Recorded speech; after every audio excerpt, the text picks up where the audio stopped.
ఏకాదశి వ్రతం చాలా గంభీరమైన వ్రతం. అందుకే లోకంలో పెద్దలు ఏం చెప్తారంటే, స్వామి పుష్కరిణీ స్నానం, సద్గురోహపాద సేవనం, ఏకాదశి వ్రతం చాపి త్రయం అత్యంత దుర్లభం. ఈ మూడు చెయ్యలేరు అని చెప్తారు. ఎందుకు చెయ్యలేరు? స్వామి పుష్కరిణీ స్నానం, అక్కడికి వెడతాడు, ఆనందనిలయం చుట్టూ 100 మార్లు తిరుగుతాడు, కానీ పుష్కరిణిలో స్నానం చేద్దామన్న ఊహ వాడికి రానేరాదు.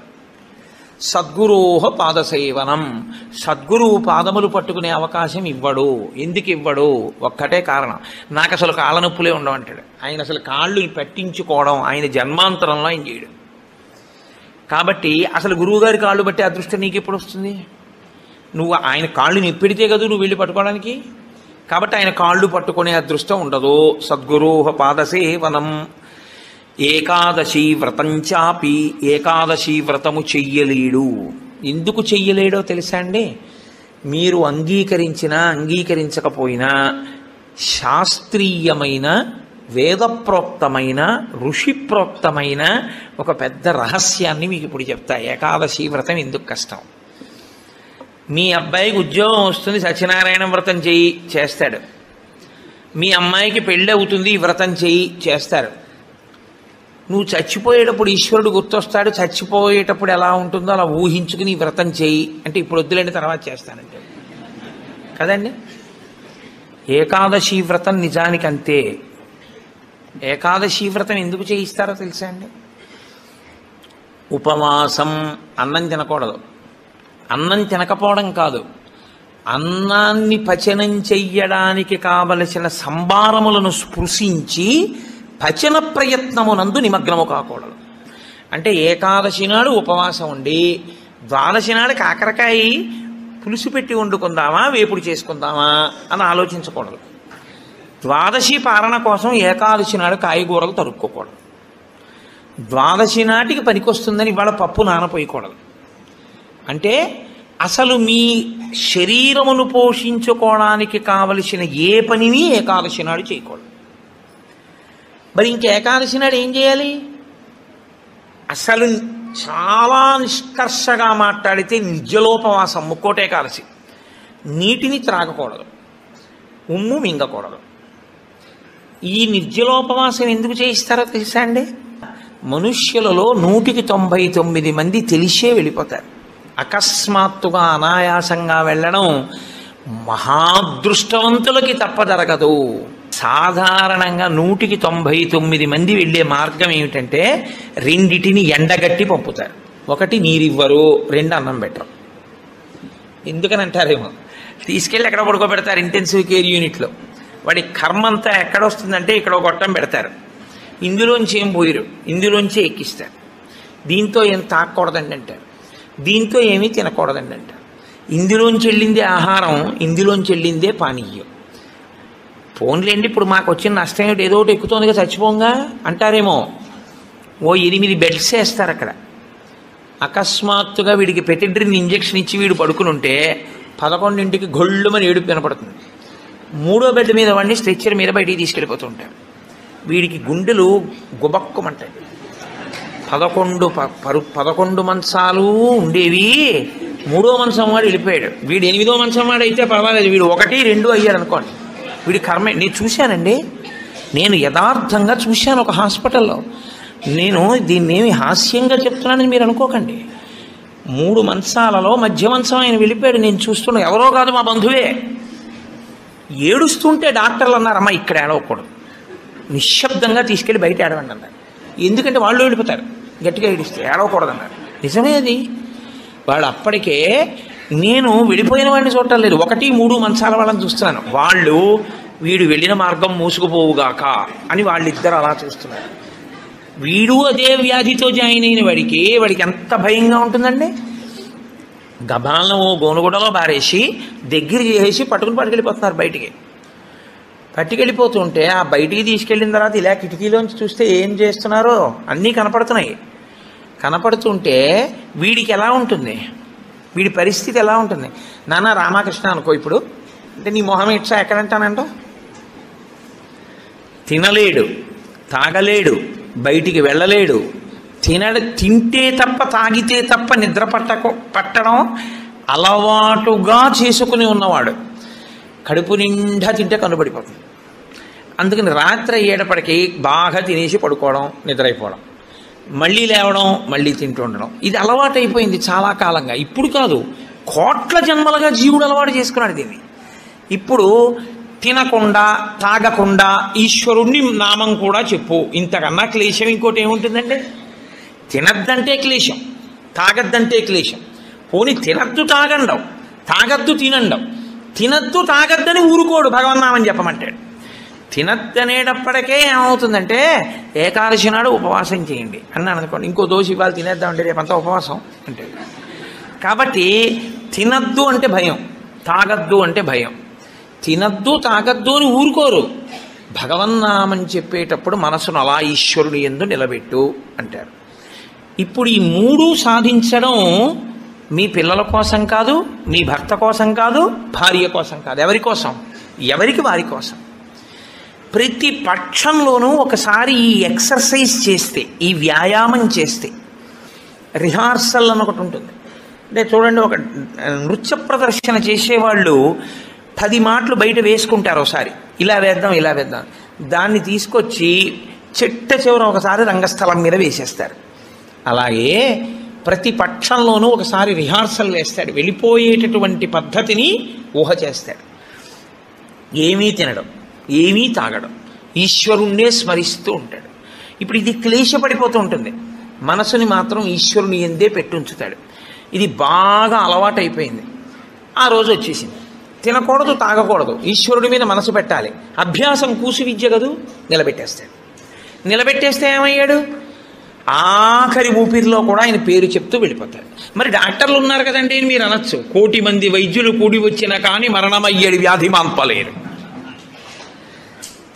చచ్చిపోయే వాళ్ళందరూ డాక్టర్లు లేక చచ్చిపోయారు అనుకోకండి. ఈశ్వరుడు ఆయుర్దాయం ఇవ్వాలనుకుంటే డాక్టర్ రూపంలో అనుగ్రహించగలడు అంతే, ఈశ్వరుడు ఇచ్చినవాడు. కాబట్టి ఏకాదశి వ్రతానికి ఉన్న ప్రధాన ప్రయోజనమేమి? అది మృత్యువుని వచ్చినప్పుడు ఎలా ఉంటుందో తత్సంబంధమైనటువంటి తర్ఫీదు మనసుకు ఇచ్చుట. అందుకే ఏ వ్రతానికి చెప్పండి ఏకాదశి వ్రతం చాపి త్రయం అత్యంత దుర్లభం అని ఎందుకంటారో తెలుసా అండి? అసలు నువ్వు అలా ఊహ చేస్తూ కూర్చుని సిద్ధంగా ఉండడం పావుగంట చెయ్యలేవు. మామూలు ఏకాదశి నాడు మీరు ఉపవాసం చేసేటప్పుడు పండు కాని, కాయ కాని, అథవా కాసిన పాలు కాని తాగితే ఉపద్రవం ఏం రాదు, దానికి దోషం పట్టదు శాస్త్రం. ఎందుకంటే శాస్త్రం ఉపవాసం మీద చర్చ చేస్తుంది. ఉపనిషత్తుల్లో ఆ విషయం ఉంది, వేదంలో ఆ విషయం ఉంది. ఎప్పుడెప్పుడు ఉపవాసం ఎలా చెయ్యాలి అన్నది ఉంది. ఆదివారం నాడు కానీ, పౌర్ణమి నాడు కానీ, అమావాస్య నాడు కానీ రాత్రి ఉపవాసం మాత్రమే చెయ్యాలి. పగటిపూట ఉపవాసం చేయకూడదు. ఆదివారం నాడు రాత్రి ఏమీ తినకూడదు. పౌర్ణమి నాడు రాత్రి ఏమీ తినకూడదు. అమావాస్య నాడు రాత్రి ఏమీ తినకూడదు. ఆ ఉపవాస నియమం అక్కడ వరకే. పగటిపూట మీరు భోజనం చేసినా పలహారం చేసినా శాస్త్రం అడ్డురాదు. సాధారణంగా శాస్త్రం ఏం చెప్తుందంటే 2 పర్యాయములు తీసుకోమని చెప్తుంది. 2 పర్యాయములు తీసుకోవచ్చు. కానీ ఇక రాత్రి వేళ తినకూడదు. అష్టమి తిథి, చతుర్దశి తిథి, ఈ 2 తిథుల్లో పగటి వేళ తినకూడదు, రాత్రి వేళ తినాలి. పగటి వేళ ఏమీ తినకుండా ఊరుకుని నక్షత్ర దర్శనం అయిన తర్వాత మాత్రం భోజనం చేయొచ్చు. అది ఒక్క అష్టమి చతుర్దశి తిథులకు. కాబట్టి ఈ తిథులలో ఉపవాసాలకి, వారములలో ఆదివారం ఉపవాసాలకి, ఎందుకంటే వారాలు అన్ని యుగాల్లో లేవు, కలియుగంలోనే వారాలు. మీరు రామాయణాన్ని చూస్తే రామాయణంలో వారాలు ఉండవు. కాబట్టి వార నియమం ఎవరికి వచ్చిందంటే ఒక్క కలియుగంలోనే వచ్చింది. కలియుగంలో ఆదివారమే ఉపవాసం ఎందుకు పెట్టారో తెలుసా అండి? ఆరోగ్యం భాస్కరాది చేత్, ఆరోగ్యము సూర్యభగవానుడి యొక్క అనుగ్రహంతో నిలబడుతుంది. సూర్యభగవానుడు అధిదేవతగా కలిగినటువంటి రోజు, ఆయన యొక్క తేజస్సు ఎక్కువగా పరిపుష్టమయ్యే రోజు భానువారము, ఆదివారం. అటువంటి సూర్యభగవానుని యొక్క అనుగ్రహం కలగాలి అంటే ఆదివారం నాడు ఉపవసించాలి. ఉపవసించుట అన్న మాటని మీరు ఎప్పుడు 2 కోణాల్లో అర్థం చేసుకోవాలి. 2 కోణాల్లో అర్థం చేసుకోవడం అంటే కడుపు ఖాళీ అయిన తరువాత మళ్ళీ వేయకుండుట. శరీరానికి ఆరోగ్యం ఎప్పుడూ డాక్టర్ దగ్గరికి వెళ్లకుండా ఉండడానికి 3 ఉన్నవాడు వెళ్ళడు అని ఆయుర్వేదం చెప్తుంది. ఎవరు వెళ్ళడు అంటే కడుపులో వేసిన పదార్థమంతా ఖాళీ అయ్యే వరకు మళ్ళీ వెయ్యనివాడు. కడుపులో పదార్థం వేశారనుకోండి, అది పూర్తిగా పచనం అయిపోయి కడుపు ఖాళీ అయింది, అప్పటి వరకు వేయడు మళ్ళీ. అలా వెయ్యని వాడెవడో వాడు వైద్య దర్శనం చెయ్యడు. ఎడం పక్కకి తిరిగి ఎడమ చేతిని తల కింద పెట్టుకుని గుండెలు పరుపుకో బొంతకో తగిలేట్టుగా పడుకున్నవాడు వైద్యుణ్ణి చూడడు. 3, ప్రతిరోజు రాత్రి తాంబూల చర్వణం చేస్తూ కొంచెం సేపు నడిచి పడుకునేవాడు వైద్యుణ్ణి చూడడు. ఈ 3 పూర్ణారోగ్యానికి ఆయుర్వేద శాస్త్రం విధించినటువంటి నియమాలు. అందుకని అలాగే పడుకోవాలి. అందుకే మీరు ఎప్పుడైనా మహాత్ములు పడుకోవడం చూస్తే ఎప్పుడు ఎడం పక్కకే పడుకుంటారు. కారణం ఏంటంటే ఎడం పక్క పడుకోవడం ఆరోగ్యాన్ని ఇచ్చేస్తుంది, వైటల్ ఆర్గాన్స్ అన్నింటినీ సేఫ్ గార్డ్ చేస్తుంది. నేను ఒకసారి డాక్టర్ని అడిగి అది ఏంటంటే అలా ఉంది ఆయుర్వేదంలోని. నిజమేనండి, అలాగే పడుకోవాలన్నారు. అంతేనండి, మేమైనా అలాగే చెప్తాం, ఎడం పక్కకి తిరిగి పడుకుంటే చాలా మంచిది కోటేశ్వరరావు అన్నాడు. కాబట్టి నేను పురాణాల్లో ఉన్న ఎన్నో విషయాలు డాక్టర్ గారిని అడుగుతుంటే వాళ్ళు నిజమేనండి ఇవన్నీ అంటుంటారు. నేను శరత్కాలంలో అమ్మవారి పూజ ఎందుకు చేస్తారు అన్నదాని గురించి దేవీ భాగవతంలో ఉన్న విషయాల్ని కొన్నింటిని ఒకసారి ఓ డాక్టర్ గారిని అడిగితే ఆయన నాకు తెల్లబోయే రహస్యాలు చెప్పాడు. మీరు చెప్పినవే హ్యూమన్ ఎనాటమీలోకి మార్చి చెప్తే మాకేం చెప్తారంటే, చలికాలంలో తమంత తాముగా నాడులన్నీ కూడా సన్నబడిపోతాయి చలిగాలికి. కొవ్వు చిన్న చిన్న చిన్న చిన్న చిన్న చిన్న గింజల్లా ఉండి పరిగెడుతుంటుంది రక్తంలో. ఎప్పుడైతే నాడులు ఇలా రక్తనాళాలు సంకోచించాయో అది వెళ్ళి ఆగుతుంది. వెనక నుంచి వస్తున్నది వచ్చి దాన్ని తగులుకుని ఆగుతుంది. గసగసాలు ఒకదాన్నొకటి తగులుకున్నట్టుగా తగులుకుని ముద్ద కట్టి ఆగుతుంది. రక్త ప్రవాహం ఆగిపోయి స్ట్రోక్స్ వస్తాయి. చలికాలంలో స్ట్రోక్స్ వస్తాయి కాబట్టి అలా రాకుండా ఉండడానికి దేవీ నవరాత్రులు చేయిస్తారు. దేవీ నవరాత్రుల్లో మృత్యుదంస్ట్ర బయటికి వస్తుందని చెప్పడానికి కారణం అది అని నేను ఒకసారి దేవీ భాగవతం శ్లోకాలు మా ఇంటికి వచ్చిన డాక్టర్ గారికి చూపిస్తే యథార్థంగా మాకు వైద్యం చెప్పినప్పుడు దీన్ని ఇంగ్లీష్లో ఇలా చెప్పారండి, దాన్ని ఆ రోజు ఋషులు ఇలా చెప్పారన్నమాట అని ఆయన తెల్లబోయాడు. కాబట్టి మన ఋషులు అద్భుతంగా దాన్ని అన్వయం చేసి తీసుకొచ్చి చూపిస్తారు. కడుపులో పదార్థము పూర్తిగా అయిపోయేంత వరకు మళ్ళీ పదార్థం అందులో వెయ్యకూడదు. మీరు ప్రతిరోజు అలా వేస్తూ పెడుతున్నారనుకోండి, మళ్ళీ అది కడుపు ఖాళీ అవగానే మళ్ళీ వేశారు. మళ్ళీ అందులోంచి రసాయనాలు ఊరాలి, అది మళ్ళీ తిరుగుతూ ఉండాలి. మీ ప్రయత్నం లేకుండా ఎప్పుడూ తిరుగుతూ మీ ప్రయత్నం లేకుండా ఆగిపోయేటటువంటి స్పందనలు శరీరంలో ఈశ్వరాధీనములై కొన్ని ఉంటాయి. వాటిని మీరు అసలు ఆపలేరు. ఊపిరితిత్తి, గుండె ఇలాంటివి మీరు ఆపు అని అడగను లేరు. నువ్వు విశ్రాంతి తీసుకోన్నా ఆగవు. ప్రయత్నపూర్వకంగా మిగిలిన వాటి ఆరోగ్యం కోసం ఒక దాన్ని ఆపమని చెప్పింది శాస్త్రం. దేన్ని ఆపాలి అంటే కడుపులో ఉన్న కండరముల యొక్క కదలికకి విశ్రాంతినిమ్మని చెప్పింది. కడుపులో ఉన్న కండరములకు విశ్రాంతిని ఎవరిస్తారో అటువంటి వారి ఆరోగ్యము బాగుంటుంది అని. కడుపులో ఉన్న కండరముల కదలిక ఎప్పుడు ఆగుతుందంటే దాని లోపల పదార్థమును వేయడం ఆపితే ఆగుతుంది. అందుకని ఏం చేస్తారంటే ఉపవాసము అన్న పేరుతో లోపల పదార్థం వెయ్యరు. వేయకపోతే ఏమవుతుందంటే కండరములు కదలం. కండరములు కదలకపోతే కంటికి కడుపుకి దగ్గర సంబంధం. కడుపు నిండకపోతే, కడుపు ఖాళీగా ఉంటే కనురెప్ప పడదు. కనురెప్ప పడకపోతే మీరు ఈశ్వరుడి యందు దృష్టి నిలబెట్టి ఈశ్వరుడి యొక్క ఆరాధన చెయ్యగలరు. కాబట్టి ఉపవాసం అన్న దాంట్లో అన్నం తినకుండా ఉండడం అనేటటువంటిది ప్రధానమైన నియమము. దీనికి మినహాయింపించి ఎట్టి పరిస్థితుల్లో చెయ్యకూడని వాళ్ళని ఇద్దరిని చెప్పింది శాస్త్రం. 8 ఏళ్లకు ముందున్నవాడు 80 ఏళ్ళు దాటినవాడు ఉపవాసం చేయరాదు జీవితంలో. ఈ ఇద్దరికీ నిషేధం. 8 ఏళ్ళు కింద ఉన్న వయస్సు, 80 ఏళ్ళు పూర్తయిన వాళ్ళు ఉపవాసం చేస్తే పాపం, వాళ్ళు చేయకూడదు. ఎందుకని అంటే వాళ్ళ శరీరం అంగీకరించదు, అందులోకి పదార్థాన్ని వేయకపోతే ఒప్పుకోదు. 3వ మినహాయింపు ఒకరికి ఇచ్చింది. కడుపులోకి పదార్థం వెయ్యకపోవడమే విషంగా మారిపోయి శరీరాన్ని పడగొట్టగలిగిన వ్యాధి ఏదైనా సంక్రమించి ఉంటే, అంటే ఒక షుగర్ పేషెంట్ అనుకోండి, ఆయన అలా ఉండిపోయాడు అనుకోండి, ఫాస్టింగ్లో పడిపోతుంది, కోమాలోకి వెళ్ళిపోతాడు. అప్పుడు ఆయన పదార్థాన్ని శరీరం నిలబెట్టుకోవడానికి కావలసినంత పదార్థాన్ని లోపలికి పంపినా ఆయన ఉపవాసం చేసిన వాడే. మీరు ఎప్పుడూ ఒకటి గుర్తుపెట్టుకోవాలి, శాస్త్రం ఎప్పుడు మాట్లాడినా చాలా ఉదారంగా మాట్లాడుతుంది. శాస్త్రము కఠినంగా అసలు ఎప్పుడు ప్రవర్తించదు. అలా చెయ్యలేరు మీరు, నిజంగా చాలా కష్టం. కాబట్టి 8 సంవత్సరముల లోపు వాళ్ళు 80 సంవత్సరములు దాటిన వారు ఉపవాసమును చేయరాదు. ఉపవాసమును చేయరాదు అంటే పదార్థమును విసర్జించి ఉండరాదు. కాబట్టి ఉపవాసము అన్న మాటలో మీ కడుపు కండరములు కదలకుండా విశ్రాంతి ఇచ్చుట అన్నది ప్రధాన ప్రక్రియ. ఇది మీరు చూడండి, ఇవాళ రేపు పెద్ద పెద్ద ప్లాంట్స్ కూడా షట్ డౌన్ అంటారు, కావాలని ఆప్ చేస్తారు. వాటి లాంగివిటీ పెరుగుతుంది, జీవితకాలం పెరుగుతుందని. అదే అన్వయం ఋషులు శరీరానికి చేశారు. ఇది కూడా ఒక యంత్రాంగం, ఇది ఒక తెప్ప.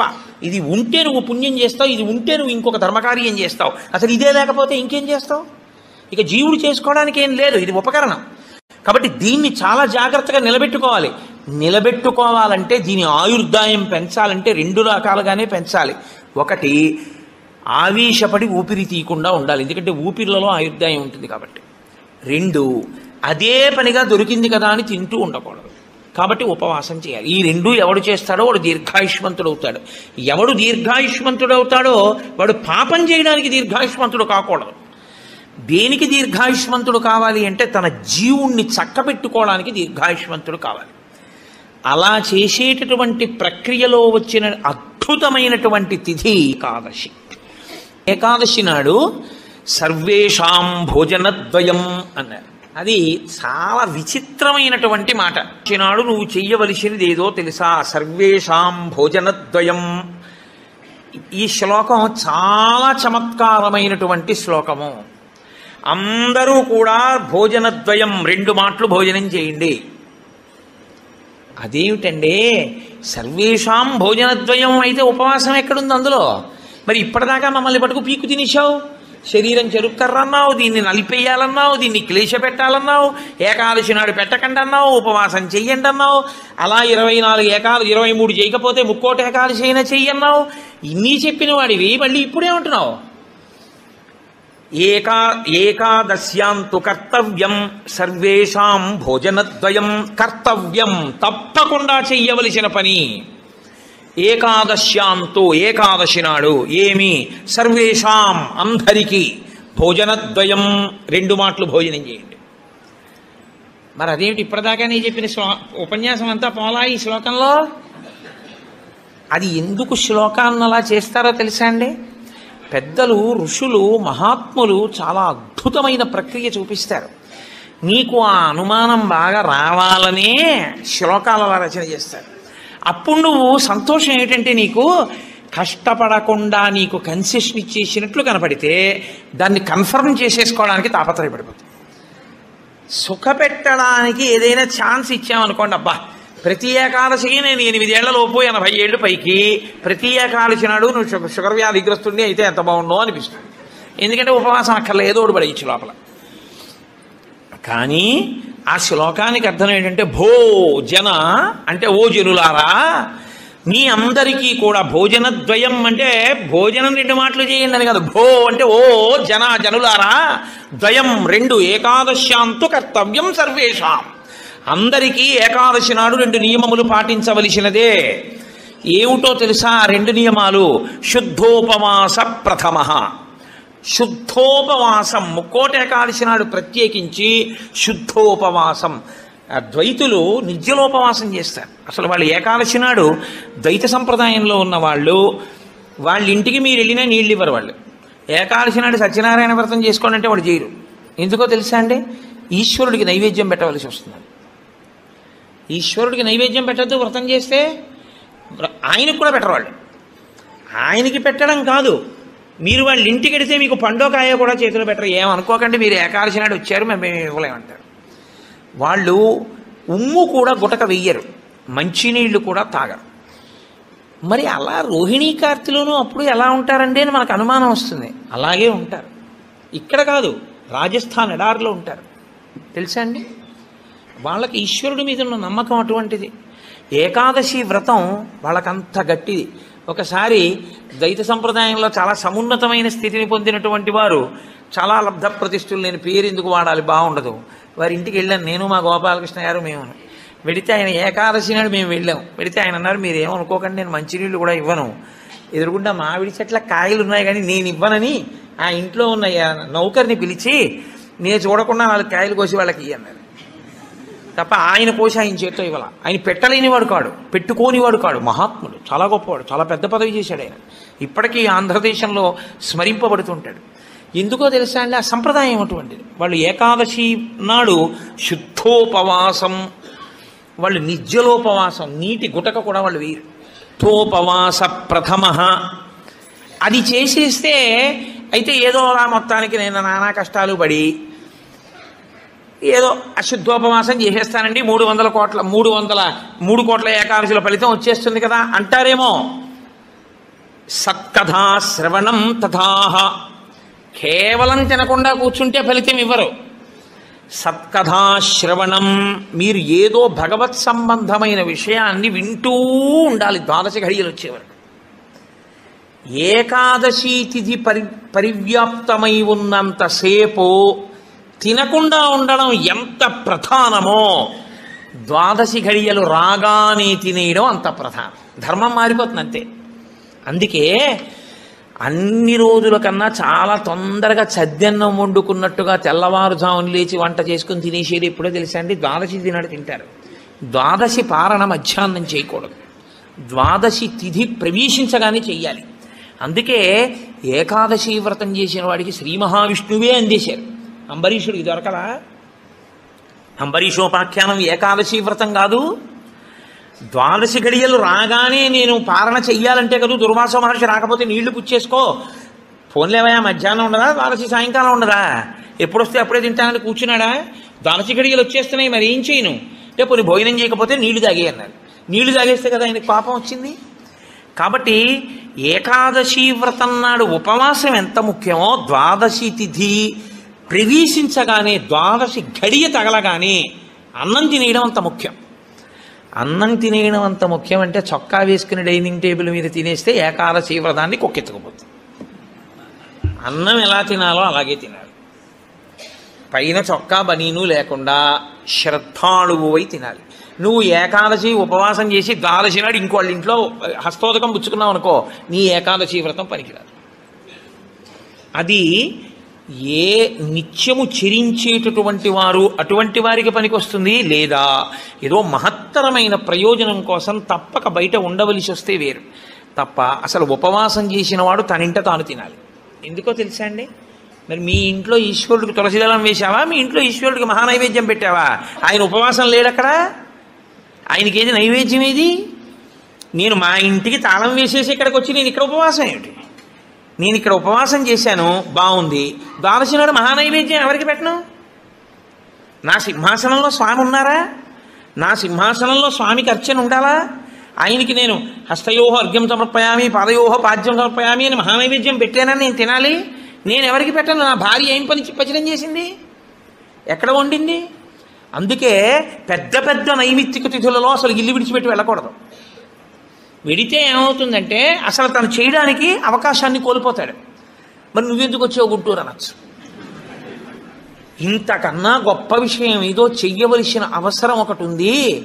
ఈ సంవత్సరం నేను వదిలిపెట్టినా నేను అలా వెళ్ళడం వల్ల ఒక పెద్ద ప్రయోజనం ఒకటి జరగాలి అని నేను అనుకున్నప్పుడు నేను స్వామికి నమస్కారం చేసి బయలుదేరిపోతానంతే. అప్పుడు అదొక త్యాగం. నేను దాన్ని విడిచిపెట్టేసుకోవడమే త్యాగం అంతే.